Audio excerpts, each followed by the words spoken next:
सुनो जी, हाँ बोलो। एक बात बोलूं, बुरा तो नहीं मानोगे? हाथों से खिलाए के बाहों में झुलाए। कैसी बात कर रही हो रूबी? भला मैं तुमसे किस बात का बुरा मानूंगा? बोलो क्या बात है।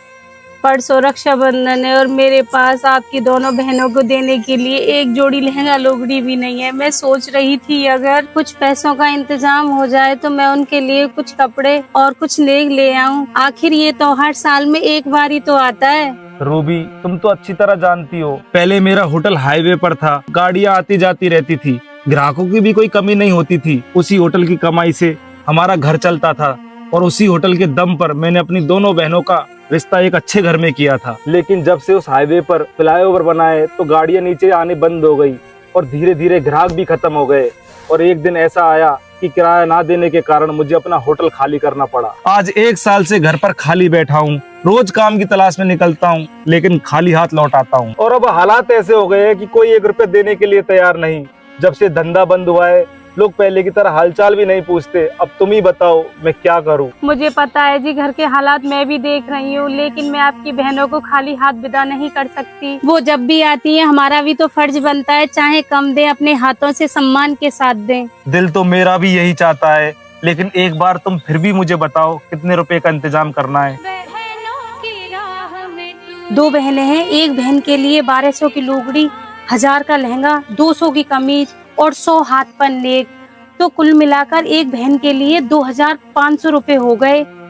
दोनों बहनों का सब मिलाकर 5000 रुपए का खर्चा आएगा। सुनो जी, 5000 तो कम से कम चाहिए। माँ की जीभ पे छाप 5000 रुपए? रूबी 5000 रुपए मेरे लिए अब 5 लाख के बराबर है। जी 5000 रुपए से तो कम में कुछ नहीं हो पाएगा। कौन भला चंगीलाल भैया से बात कर लो, वो आपके पुराने दोस्त हैं, हो सकता है वो आपकी कुछ मदद कर दे। दोस्त? जब जेब भरी थी तो सब मेरे थे, अब तो फोन की घंटी भी उन्हें भारी लगती है। गरीब आदमी की सबसे पहले पहचान मरती है, उसके बाद उसके रिश्ते। तो एक काम करो, अपना ना सोचा हम पे नींद भी लुटा। ये लीजिए, इसे ले जाइए और बेच दीजिए,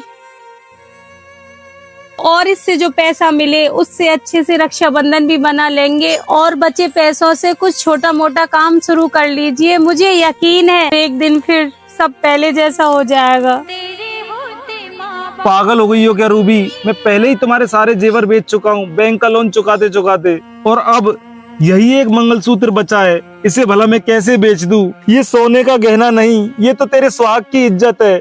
इसे बेचने की हिम्मत भला मुझ में नहीं है रूबी, नहीं है। बहनों की राखी ऐसा करता हूँ, मैं अपनी दोनों बहनों को फोन कर देता हूँ और उनसे कह दूंगा कि इस बार हमारी मजबूरी है, हम रक्षाबंधन नहीं मना पाएंगे। उन्हें मेरी हालत पता है, वो बुरा नहीं मानेंगी, लेकिन मैं तुम्हारे गले से ये आखिरी निशानी नहीं उतार सकता रूबी। क्या पता नहीं तेरे साए में। कैसी बात कर रहे हो जी, नाक कटवाओगे क्या? मेरे असली मंगलसूत्र तो आप ही हो। जब तक आप मेरे साथ हो मैं दुनिया की सबसे अमीर औरत हूँ। ये गहना आज चला गया तो फिर कल बन जाएगा, लेकिन आपकी बहनें अगर आज खाली हाथ चली गई तो आपके दिल पर जो बोझ रहेगा वो कभी नहीं उतर पाएगा। जाइए, इसे बेच दीजिए। मुझे इन गहनों से ज्यादा आपकी इज्जत और आपके रिश्तों की चिंता है। जाइए, इसे बेच दीजिए। तू हमारा वीर है, ये भी तकदीर है।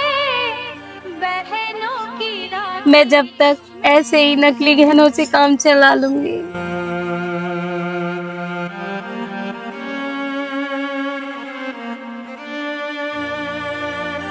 अरे शेरा भाई, आज तो बड़े दिनों बाद आए हो और बड़े उदास लग रहे हो। क्या बात है, सब ठीक तो है ना? क्या बताओ सेठ जी, वक्त ने ऐसा मोड़ दिखा दिया कि आज अपनी पत्नी का मंगलसूत्र लेकर तुम्हारे पास आना पड़ गया। लेकिन सेठ जी मैं इसे बेचने नहीं आया, मैं सिर्फ इसे गिरवी रखने आया हूँ और मुझे 5000 रुपए दे दो, बहुत सख्त जरूरत है सेठ जी। शेरा भाई, तुमने मजबूरी में आकर भाभी के सारे जेवर मुझे बेच दिए, लेकिन आज इस मंगलसूत्र को लेने से पहले मेरे हाथ कांप रहे हैं। भला ऐसी भी क्या मजबूरी आ गई जो तुम इसे लेकर यहाँ आ गए? मजबूरी नहीं होती तो इस दहलीज पर सेठ जी मैं कभी नहीं आता। 2 दिन बाद रक्षाबंधन है, मैंने मेरी बहनों को कभी खाली हाथ नहीं भेजा, इस बात को रूबी अच्छी तरीके से जानती है, इसीलिए उसने इस मंगलसूत्र को खुद उतार कर मुझे दिया है। बोली, मेरे गले से ज्यादा जरूरी आज हमारे रिश्तों की इज्जत है। भाई भगवान ऐसी पत्नी सबको दे जिसने रिश्ते निभाने के लिए और अपने पति की इज्जत बचाने के लिए मंगलसूत्र तक दे दिया। तू चिंता मत कर, ये मंगलसूत्र मेरे पास गिरवी नहीं अमानत बनकर रहेगा मेरे भाई। कैसे मिलेंगे भैया हमें तेरे बिन, ममता भरे हर पल हर दिन। कैसे मिलेंगे भैया हमें तेरे बिन, चाहे कोई ढूंढ ले जहां, ऐसा भाई मिलेगा। आप मंगलसूत्र बेचकर नहीं आए ना? बस रूबी, इससे ज्यादा मुझ पर और नहीं हो पाया। तुम्हारे सारे जेवर हालात खा गए, लेकिन उस मंगलसूत्र को हमेशा के लिए अपने हाथों से नहीं खो सकता, इसलिए बेचा नहीं, सिर्फ गिरवी रख कर आया हूँ। और मुझे खुद पर भरोसा है, एक दिन मैं उस मंगलसूत्र को सबसे पहले छुड़वाऊंगा और अपने हाथों से फिर तुम्हारे गले में पहनाऊंगा। हर भाई भाई हो तेरी तरह। और बुआ जी आगे, बुआ जी जैसी शीतल पुरवैया।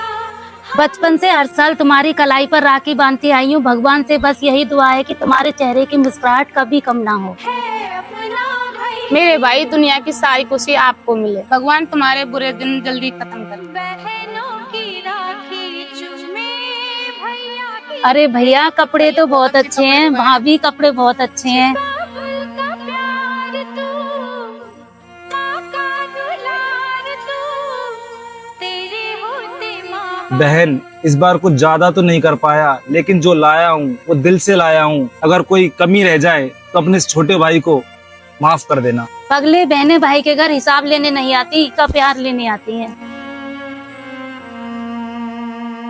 अब जरा हमारी भी बारी। ये देखो भाभी, ये आपके लिए लुगड़ी और ये लहंगा, और ये भैया आपके लिए कपड़े। तू हमारा वीर है। दोनों बहनों ने बड़ी पसंद से खरीदे हैं। बुआ जी क्या हमारे लिए कुछ नहीं लेकर आए?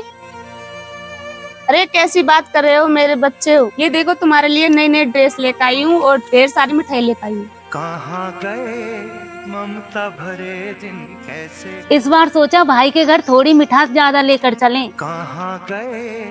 नहीं बहन जी नहीं, ये सब मन दीजिए, नया रिवाज शुरू मत कीजिए। हम लौटाकर नहीं दे पाएंगे, हमारे बस में नहीं है। बस हमें तो आपका प्यार ही काफी है। भाभी, हर बार सिर्फ देना आपका ही फर्ज नहीं होता, कभी कभी हम बहनों का भी फर्ज होता है कि अपने भाई के टूटते हुए हौसले को संभाल लें। हम दोनों बहनों ने बहुत सोच समझ कर ये सब लाए हैं। ये कोई एहसान नहीं है, ये हमारा हक है। क्योंकि भाई पर पहला हक बहनों का होता है। आज हमें रोकिए मत भाभी, हमें भी कुछ करने दीजिए। हर बार सिर्फ देना भाई का हक हो ऐसा कहीं नहीं लिखा। कभी कभी बहनों को भी अपने भाई का सहारा बनने का मौका मिलना चाहिए। कैसे कोई जिए माँ तेरे बिन। ये लो छोटे, मेरी तरफ से 50,000 रुपए। और मेरी तरफ से भी 50,000। ओ माँ तुझे ढूंढूं मैं कहाँ। अब नया काम कर छोटे, और इससे भी ज्यादा जरूरत पड़े तो हमें बिना सोचे समझे फोन कर देना। नहीं बहन नहीं, मैं ये पैसे नहीं ले सकता। मुझ पर इतना बड़ा एहसान मत कर।